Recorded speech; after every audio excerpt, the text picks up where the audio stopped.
The big thing to remember about state level politics in particular is there are tons of people that have just checked out of the process entirely. So, I've got 85,000 residents in my district, about 45,000 of whom are registered voters. And he had been winning with 9,000, 10,000 votes for his entire career. And it's just a minuscule percentage of people that were going to vote for him. So, that not only did that not scare people away, the big scary S word that, everybody for decades has thought, here be dragons, you don't go there.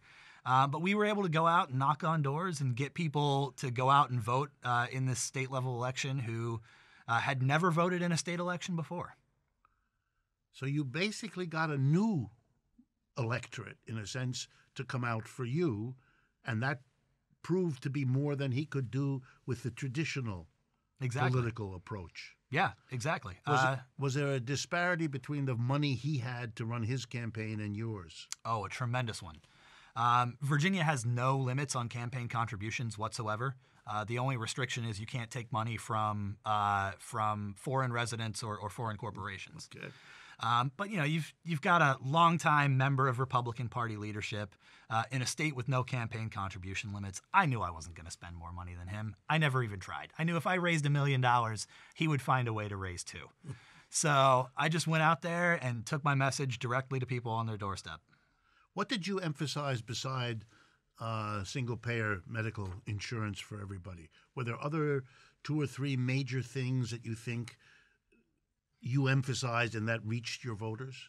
Yeah. The biggest thing that I emphasized was that I don't take a single dime from for-profit corporations or from industry interest groups.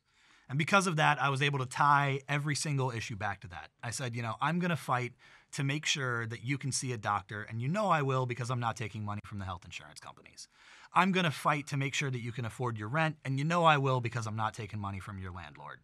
And, so on and so forth on down the line. Every single issue, I tied it back to that follow the money question. And I said, you want someone who's going to fight for you. In order to get that, you need somebody who's not paid. Are you part of a wave, do you think? Is this happening? I guess I put it differently. Is it a special, unique situation that you had in your little corner of Virginia, or are you part of a larger problem? How do you see that? It's definitely part of something larger. Obviously, everybody, when you see something out of the ordinary in politics, all the commentators want to say, oh, this happened because this one particular place is weird, or it was a fluke, it was an accident, the voters didn't know enough.